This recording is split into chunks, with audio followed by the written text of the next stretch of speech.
할렐루야. 하나님의 크신 사랑이 이 시간 우리 가운데 가득한 줄 믿습니다. 오늘 우리는 누가복음 13장 22절로 27절의 본문을 가지고 오직 한 길이라는 제목으로 하나님의 말씀을 함께 나누도록 하겠습니다. 오늘 본문은 예수님께서 예루살렘으로 가시는 마지막 석 달 중에 베레아 지방에 들어가셔서 말씀을 가르치던 중에 나타난 에피소드입니다.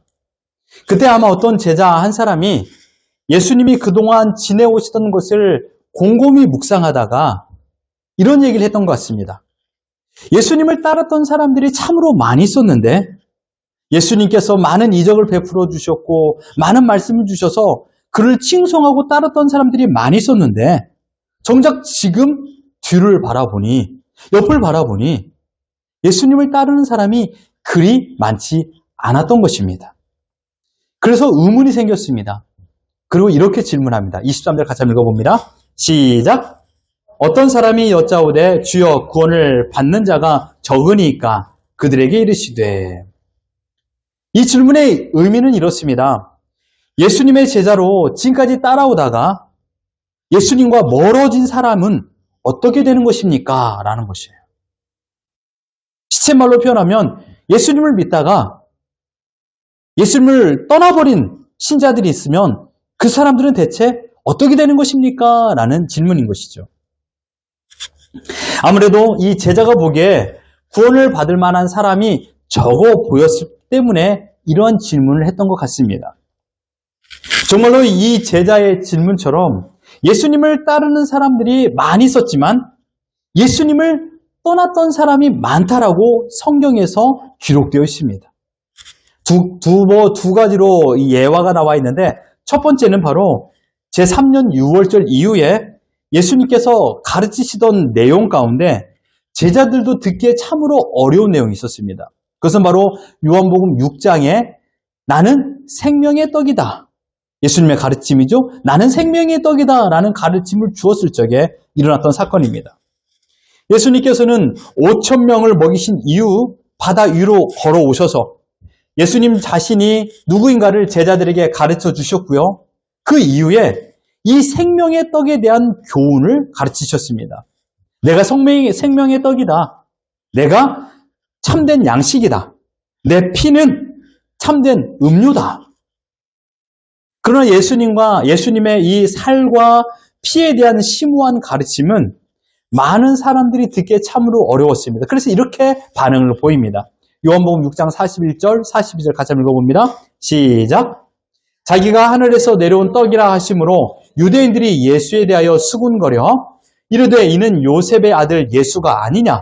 그 부모를 우리가 아는데 자기가 지금 어찌하여 하늘에서 내려왔다 하느냐?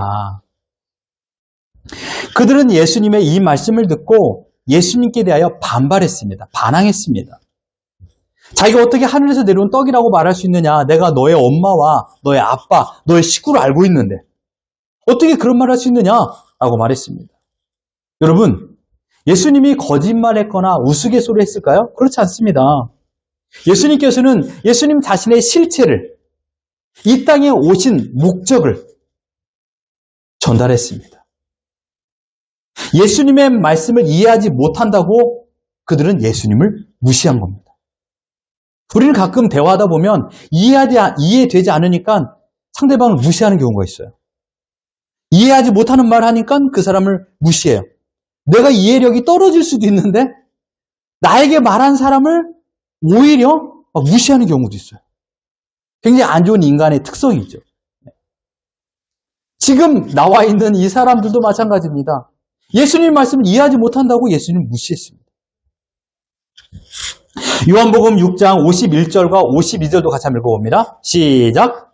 나는 하늘에서 내려온 살아있는 떡이니 사람이 이 떡을 먹으면 영생하리라. 내가 줄 떡은 곧 생명을 위한 내 살이니라 하시니라.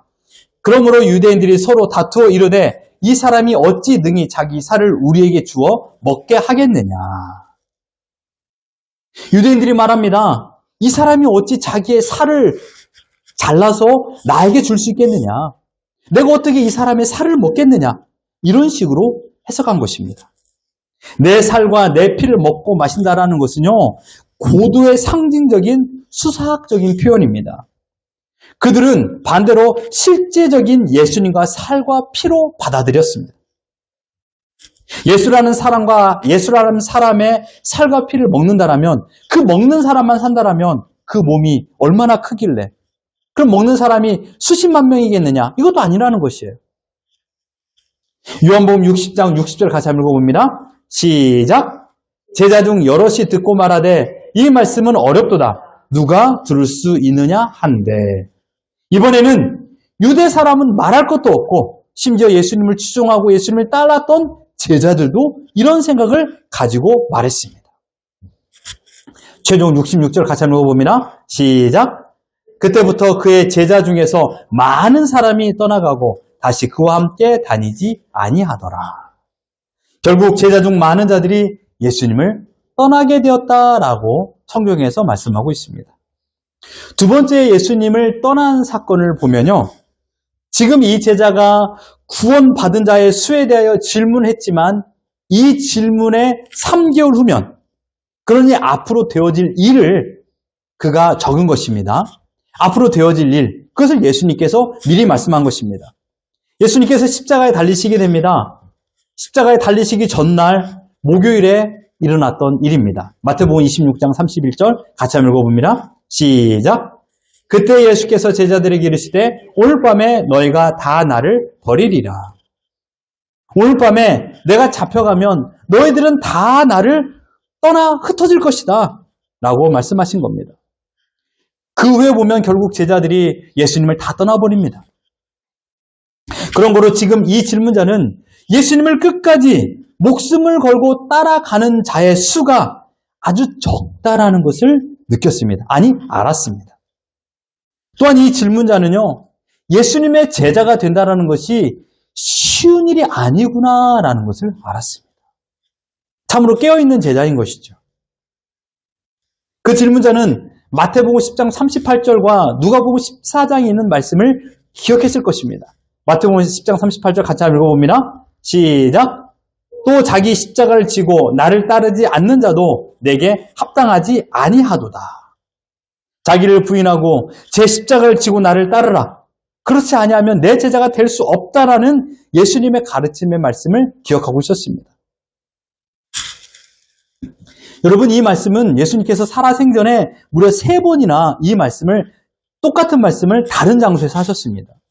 그만큼 예수님의 제자가 된다는 것이 예수님 보기에도 어렵다라는 것입니다. 그래서 이 질문했던 제자는 예수님의 제자가 된다는 것은 적어도 예수님께 생명을 바치고 또 죽을 각오, 일사각오를 가지고 있어야만이 예수님을 따를 수 있다라고 생각했습니다. 지난주에도 우리가 보았던 나사로를 살리신 이야기 가운데서도 도마가 이렇게 말합니다. 우리도 다 같이 주와 함께 죽으러 가자. 왜 그렇게 말했습니까?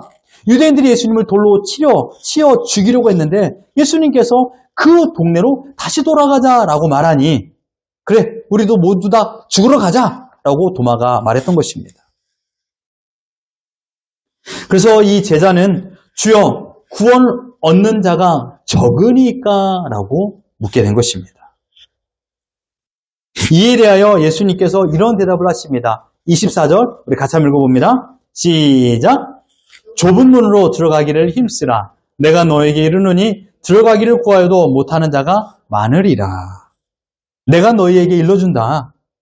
좁은 문으로 들어가기를 구하여도 못 들어가는 자가 많을 것이다. 즉 좁은 문으로 들어가기를 구하긴 했지만 들어갈 수 없게 되는 사람, 들어갈 자격을 갖추지 못한 사람들이 적다라고 말하고 있습니다. 이 말의 의미는요, 들어가는 사람이 몇 사람 되지 않는다라는 것입니다. 아주 소수의 사람만 이 좁은 문으로 들어갈 수 있다라고 말씀했습니다. 그렇다면 왜 좁은 문으로 들어가는 사람도 적고 또 들어가기 어려운 이유가 무엇일까요? 많은 돈이 필요했을까요? 아니면 많이 봉사와 헌신을 해야만 할까요? 아니면 많은 사람을 전도해야만이 이런 자격을 갖출까요? 그것이 아니에요. 25절 같이 한번 읽어봅니다. 시작. 집 주인이 일어나 문을 한번 닫은 후에 너희가 밖에 서서 문을 두드리며 주여 열어주소서 하면 그가 대답하여 이르되 나는 너희가 어디에서 온 자인지 알지 못하노라 하리니. 여기에 답이 있습니다. 좁은 문으로 들어가지 못하는 이유가 뭐냐면요, 집주인이 나와서 그 문을 닫아버렸기 때문입니다. 문을 닫아버렸기 때문에 못 들어가는 것이에요. 들어가고 싶어도 들어갈 수가 없어요. 들어가고 싶어서 문 밖에 서서 문을 두드린다 할지라도 열어주십시오 주인님, 제발 좀 열어주십시오 주인님 하더라도 그 주인이 말합니다. 나는 너희가 어디에서 오는 사람인지 모른다. 이 말은 곧 나와 상관없다. 내가 너에게 이 문을 열어줄 이유가 없다라는 것입니다. 그때 문을 두드리는 사람들이 문에 들어갈 만한 자격을 갖춘 사람이라고 자기들을 하소연합니다. 26절 같이 한번 읽어봅니다. 시작. 27절 같이 한번 읽어봅니다. 시작. 그가 너에게 말하 이르되 나는 너희가 어디에서 왔는지 알지 못하노라. 행악하는 모든 자들아 나를 떠나가라 하니라 라고 말하고 있습니다. 나를 떠나가라. 너희가 어디에서 무엇을 해서 주인님 내가 주인님과 함께 먹고 주님의 말씀을 길거리에서 들었고 주님의 이적을 내가 보았고 그 놀라운 행진을 함께 했던 나인데 주님 나를 모르십니까? 주님 저는 주님의 가장 가까운 곁에서 주님의 옷깃의 냄새까지 맡은 자입니다. 그래도 저를 모르신단 말입니까? 라고 문을 두드리며 그들이 하소연하게 됩니다. 그러나 그 주인은 말합니다. 나는 너희가 어디에서 왔는지 알지 못한다. 행악하는 자들아 나를 떠나가라. 주인이 이렇게 말하게 되면요 문은 열리지 않습니다. 좁은 문으로 들어갈 수도 없습니다. 이 사람들은 좁은 문으로 들어가기를 원하고 원했던 사람입니다. 그들은 아마 이 좁은 문이 열려있을 때는 그래 항상 열려있을 거니까 이 문이 항상 열려있을 거니까 나중에 들어가도 되겠지 라는 생각을 하고 있었습니다. 내가 할 거 다 하고 내가 즐길 거 다 즐기고 내가 먹을 거 다 먹고 내가 누릴 거 다 누리고 나서 마지막에 그 문을 들어가면 되잖아. 왜 나는 똑똑한 사람입니까? 라는 생각을 가졌을 것입니다. 그러나 한 번 문이 닫힌 후에야 비로소 그들은 깨달았습니다. 한 번 닫히면 이 문은 절대로 열리지 않는구나. 여기에서 예수님의 가르침 가운데 좁은 문으로 들어간다라는 말이 무엇일까요? 이 좁은 문. 여러분이 좁은 문이라는 것은 여러분이 익히 들어서 알고 있는 생명의 문, 바로 하나님 나라의 문을 상징하고 있습니다. 이것은 넓지 않고 좁다라고 말하고 있습니다. 왜 그럴까요? 많은 사람이 찾지 않기 때문입니다. 큰 문을 만들 필요가 없어요. 넓은 문을 만들 필요가 없습니다. 왜요? 많은 사람이 찾지 않으니까요. 작게 만들어도 한 사람은 충분히 통과할 수 있어요. 그러니까 넓게 만들지 않은 거예요. 그래서 좁은 문인 거예요. 그 문은 좁아서 사람들이 많이 몰려 들어갈 수도 없습니다. 그러면서 또한 문이 열려있을 동안만 사람들이 그리로 들어갈 수 있다라고 말씀하고 있습니다. 그리고 그 문 안에 있는 세계를 말씀하실 때 28절에 이렇게 말하고 있습니다. 너희가 아브라함과 이삭과 야곱과 모든 선지자는 하나님 나라에 있고라고 표현했어요. 많은 사람들이 있었지만 아브라함과 이삭과 야곱과 모든 선지자들만 하나님 나라에 있다. 하나님 나라의 이 좁은 문에 아브라함과 이삭과 야곱과 모든 선지자만 들어갔다라는 말입니다. 여러분, 예수님께서 오시기 이전에 구약의 이스라엘 역사가 얼마나 깁니까? 모든 사람이 구원받은 것이 아니라는 겁니다. 모두가 다 하나님 나라에 들어간 것이 아니라 아브라함과 이삭과 야곱과 모든 선지자, 즉 하나님을 믿고 하나님께서 나의 인생을 책임져 주시는 것을 확신하고 하나님께서 온 우주를 다스리고 있는 분인 것을 믿는 그들만 들어간 것입니다. 그렇다면 오늘 본문 25절에서 말하는 이 좁은 문이 닫힐 때는 언제일까요? 좁은 문은 닫혀요. 집주인이 와서 문을 닫는다 그랬어요. 좁은 문이 닫힐 때는 언제일까요? 처음부터 좁은 문이 닫혀 있는 것은 아니었습니다. 모두에게 열려 있습니다.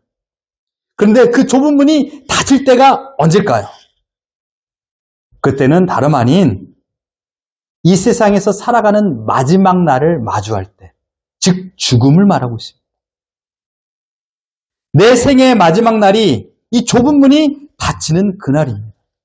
내 생의 마지막 날, 나의 죽음의 날. 세상에 사는 동안에는요, 이 문이 열려 있습니다. 혹시 들어갈 수 있는 기회가 있을 수도 있었습니다.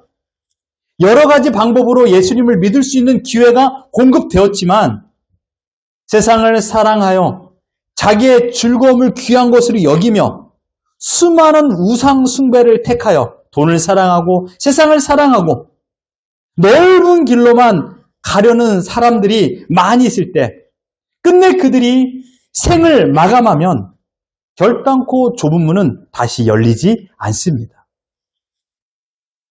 사람이 죽으면 그때 즉시 낙원에 가든지 천국에 가든지 음부, 지옥에 내려가든지 합니다.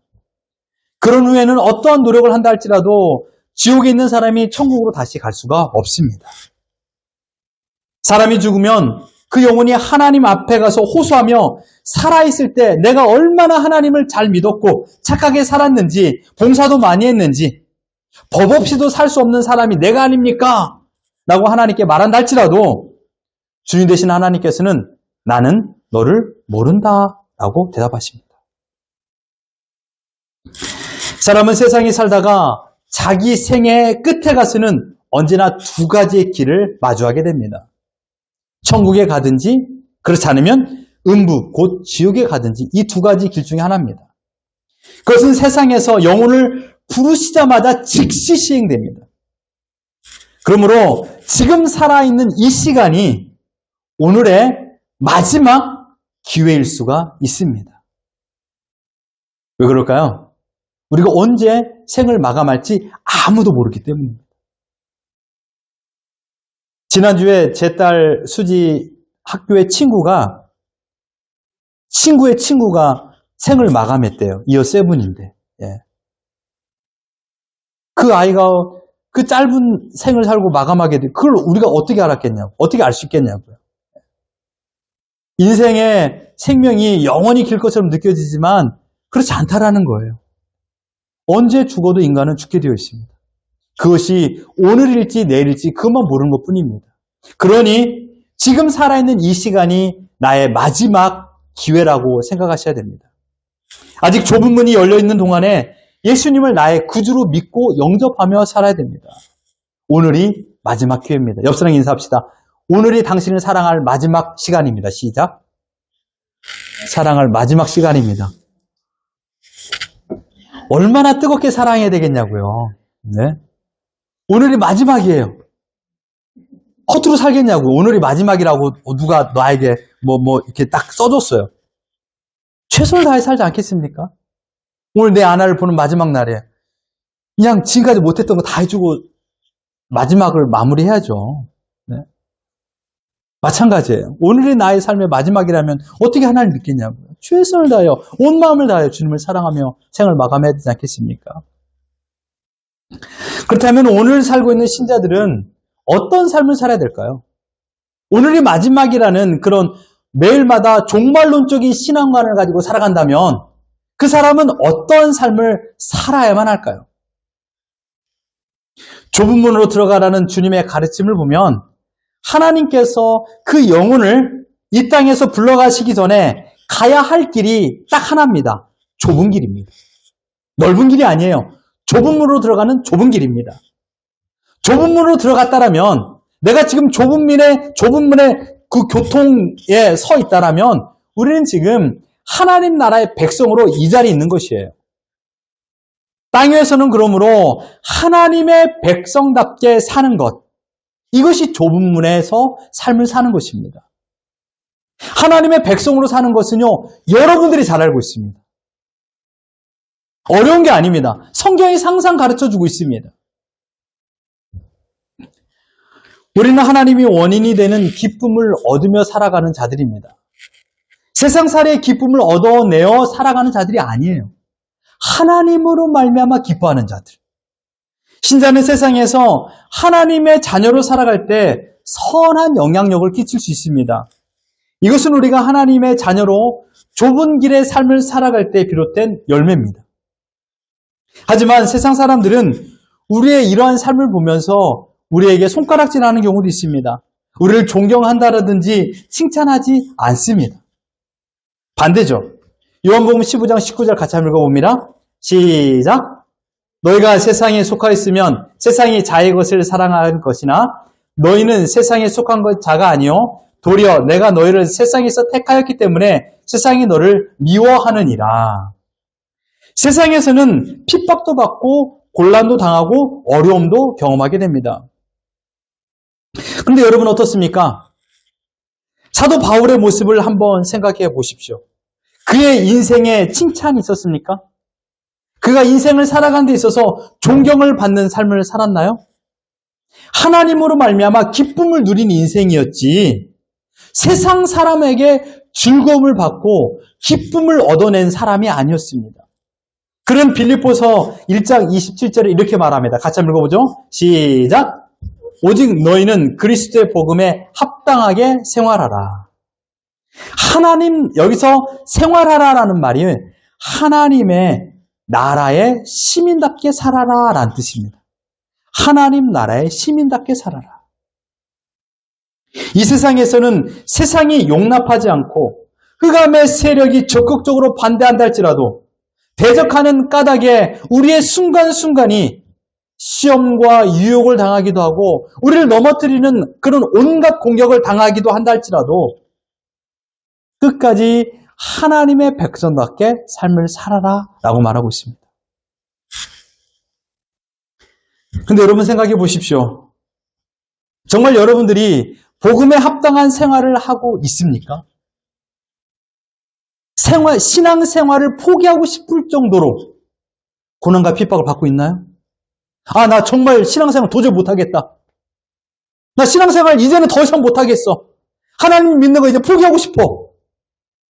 라고 생각이 들 정도로 핍박과 고난을 당했나요? 우리 역으로 생각해 봐야 됩니다. 우리는 신앙생활 하는데 너무나도 편해요. 아무런 문제가 없어요. 신앙생활 하는데. 경제적으로 어려움이 있는 고달픔이 있기도 해요. 그것은 세상 사람 다 있어요. 내가 예수님 믿는다고 여러분 경제적으로 어려운 거 있습니까? 내가 예수님 믿는다고 해서 경제적으로 핍박받는 거 있나요? 내가 예수님 믿기 때문에 재정적으로 어려운 일을 당한 적이 있습니까? 없어요. 내가 예수님 믿는다고 육신의 아픔을 당한 적이 있나요? 없어요. 내가 예수님 믿는다고 우리 자녀들이 친구들한테 학대를 당하나요? 그런 일 있습니까? 없어요. 여러분이 직장에서 예수님 믿는다고 어떤 해코지 당한 적 있나요? 없어요. 과연 내가 예수님 때문에 희생하고 예수님 때문에 손해본 것이 뭐가 있어요? 생각해 보세요. 아무것도 없어요. 외려 세상 사람과 똑같이 먹고 마시고 흥청망청. 못하면 못했지, 더하면 더했지 못하지 않았어요. 똑같이 세상 사람과 즐거움을 누리고 살았던 우리들이에요. 잘 생각해 보십시오. 신앙생활로 인한 고달픔은 전혀 없습니다. 뭐가 잘못돼도 잘못됐죠. 하나님의 사랑받는 성도 여러분, 신앙생활은, 아니 믿음은 선택이 없다라는 것을 기억하십시오. No choice입니다. 신앙생활은 선택이 없어요. No choice예요. 오직 한 길을 걸어가야 돼요. 선택을 많이 할수록 많은 시험을 받습니다. 선택을 많이 할 상황을 경험하면 많이 흔들려요. 여러분의 남편과 아내를 한번 보십시오. 한번 보세요. 선택할 상황이 많아가지고 이 사람을 선택해야 되나, 저 사람을 선택해야 되나, 얼마나 고민스럽습니까? 그러나 난 이 사람뿐이 없어. 너무 간단해요. 이 사람만 사랑하면 되니까요. 뚝심 있는 사람들을 생각해 보십시오. 이것을 저는 장인이라고 표현하고 싶습니다. 장인. 한 자리에서 한 직장이나 사업에서 전문가가 되는 것, 마스터가 되기 위하여서 어떤 저자는 이렇게 표현했습니다. 1만 시간의 집중력 있는 연습이 필요하다라고 표현했습니다. 하루에 3시간을 생각하면 10년입니다. 이 기간 동안 얼마나 많은 실수가 반복되었을까요? 하지만 그 커다란 실수가 노하우가 되어서 점차적으로 한 분야에서 자기만이 행할 수 있는 능력을 소유하게 됩니다. 이것이 장인입니다. 얼마나 많은 풍파가 몰아붙였을까요? 경쟁 상대가 얼마나 많이 있었겠습니까? 그럼에도 불구하고 뚝심 있게 그 자리를 지킨 사람이 장인이 되는 것입니다. 근데 여러분, 장인이 되었던 사람들의 독특한 특징이 있습니다. 그들의 인터뷰나 기사를 보면 종종 이런 말 합니다. 저는 이 일뿐이 할 것이 없어서 이 일을 선택했습니다. 저는 이 일뿐이 할 수 없어서 이 일을 선택했습니다. 하고 싶은 것이 많은데 그 중에서 내가 이것을 선택한 것이 아니라 나는 이 일밖에 할 수 없어서 이 길을 걸었습니다. 이 일뿐이 없다라는 것. 이게 장인이 되는 어떠한 지름길입니다. 그렇게 수십 년을 지나다 보니 장인이 되었습니다. 그러니까 어떻게 됐습니까? 3제 때 내려오는 장인의 손맛, 이런 음식점이 생기고요. 더 나아가 찾아보니까 이런 분도 있더라고요. 300년을 이어온 9대째 내려오는 도자기 굽는 장인도 생겼습니다. 엄청나더라고요. 300년 동안 이 도자기 굽는 일을 했어요. 이 사람, 이 가정은요. 왜요? 자기 아버지도, 자기 할아버지도, 선조 때도 다 이 일했으니까 나는 이 일만 해야 되는구나. 나는 선택이 없구나. 이 길만 가야 되는구나. 라는 생각이 들어서 지금 이 일을 하고 있답니다. 저는 여러분이 이러한 장인 신앙을 가졌으면 좋겠습니다. 옆 사람에게 인사하십시오. 장인 신앙을 가지십시오. 시작. 장인 시간을 가지십시오. 네. 여러분의 가정에 신앙이 계속적으로 유산으로 내려간다면 무엇보다 여러분이 살아계실 때 3대가 모두 신앙인이 되는 것을 저는 바랍니다. 나와 내 아들과 내 손자가 함께 이 자리에서 예배를 드리는 것입니다. 이것이 3대가 함께 예배 드리는 것이죠. 이대로 계속 이어질 때 나는 죽어요. 그러나 내 아들이 또 내 아들의 아들과 손자가 함께 한 자리에서 예배 드리는 것이죠. 이대로 이어지는 것이 바로 하나님께서 주시는 가장 큰 복입니다. 출애굽기 20장 5절과 6절 같이 한번 읽어봅니다. 시작! 그것들에게 절하지 말며 그것들을 섬기지 말라. 나 내 하나님 여호와는 질투하는 하나님인즉 나를 미워하는 자의 죄를 갚되 아버지로부터 아들에게로 3, 4대까지 이르게 하거니와 나를 사랑하고 내 계명을 지키는 자에게는 1000대까지 은혜를 베푸느니라. 아멘. 여기서 여러분들이 1000대를 생각한다는 게 아니에요. 내 아들 예준이와 내 딸 수지가 하나님을 잘 믿고 그것으로 기쁨을 누리고 우리 아들이, 우리 딸이 자기들의 자녀들에게 신앙을 잘 물려주는 것, 이것을 소망하는 거예요. 내 살아생전에 내 아들이 아들을 낳아서 그가 믿음 생활하는 모습을 보는 것, 이게 바로 은혜예요. 이게 계속 유지되는 것이 1000대예요. 여러분들이 어떤 값진 보물을 물려준다고 그것이 1000대까지 이어지겠습니까? 아니에요. 신앙이에요. 장인 신앙, 9대째 도자기를 굽는 그 가정처럼 우리 집은 오직 한 길, 예수님만 믿는 가정이다! 라는 것을 우리 자녀들에게 가르쳐주고 생을 마감하는 것, 이것이 우리의 사명이에요. 하나님께서 우리에게 1000명 나가서 전도해라, 10억 헌금해라, 교회를 10개 지어라, 이런 사명 특별한 사람에게 주지 대부분 사람이 주지 않아요. 우리에게 주신 사명 뭘까요? 다른 게 아닙니다. 내 자녀들에게 하나님의 자녀라는 사실을 가르쳐주는 거예요. 이거 하고 우리는 하나님 불러주시면 그 좁은 문으로 들어가서 천국에 들어가는 거예요. 신자는 장인 정신을 가져야 됩니다. 선택은 없습니다, 여러분. 다른 길은 없습니다. 오직 한 길, 예수 그리스도를 나의 구주로 믿고 이 길을 걷는 것입니다. 우리를 이 땅에서 구원할 수 있는 유일한 길은 예수 그리스도입니다. 이 사실을 알려주기 위하여 예수님께서 이 땅에 오셨습니다. 그리고 십자가에 죽으심으로 우리의 모든 죄를 씻겨주셨습니다. 하나님께서 하나님의 아들로, 하나님의 딸로 살아갈 수 있도록 우리를 이끌어주시고 하나님께 나아갈 수 있도록 그 길을 열어주신 분이 바로 예수님이십니다. 하나님의 자녀된 여러분, 이제 우리는 이 땅에서 고민하지 마십시오. 어떻게 살아야 될지 내가 스스로 고민하지 말란 말입니다. 우리가 가야 할 길은 정해져 있습니다. 여러분 모두가 목사가 되고 선교사가 되라는 말씀이 아닙니다.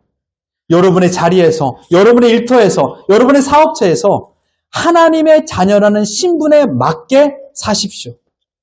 가족이나 동료에게 하나님의 자녀다운 선한 영향력을 끼치십시오. 어떻게 해요? 말과 행동으로요. 사도 바울의 고백을 사도행전 20장 24절 같이 한번 읽어봅니다. 시작! 내가 달려갈 길과 주 예수께 받은 사명, 곧 하나님의 은혜의 복음을 증언한 일을 마치려 하면은 나의 생명조차 조금도 귀한 것으로 여기지 아니하노라. 바울은 아직도 가야 할 길이 있다라는 것을 알았습니다. 그 길이 정녕 죽음을 마주하는 길이라 할지라도 그는 믿음의 길을 걷기를 소망했습니다. 두려워하지 마십시오. 우리 혼자 이 길을 걷는 것이 아닙니다. 혼자 길을 걷는 것은 너무나도 어렵고 두렵고 힘듭니다. 하지만 이 길을 내가 만들지 않았기 때문에 우리는 외롭지 않습니다. 이 길을 만드신 분이 계십니다.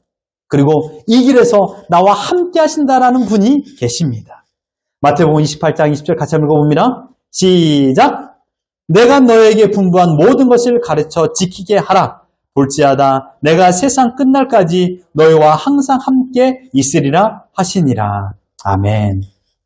세상 끝날까지 우리를 떠나지 않고 우리와 함께 하신다라는 주님이 계시기 때문에 어렵거나 두려운 길이 아닙니다. 지금 우리가 해야 될 것은 무엇입니까? 노 초이스입니다. 오직 주님만 바라보시고 이 길을 걸어가셔야 됩니다.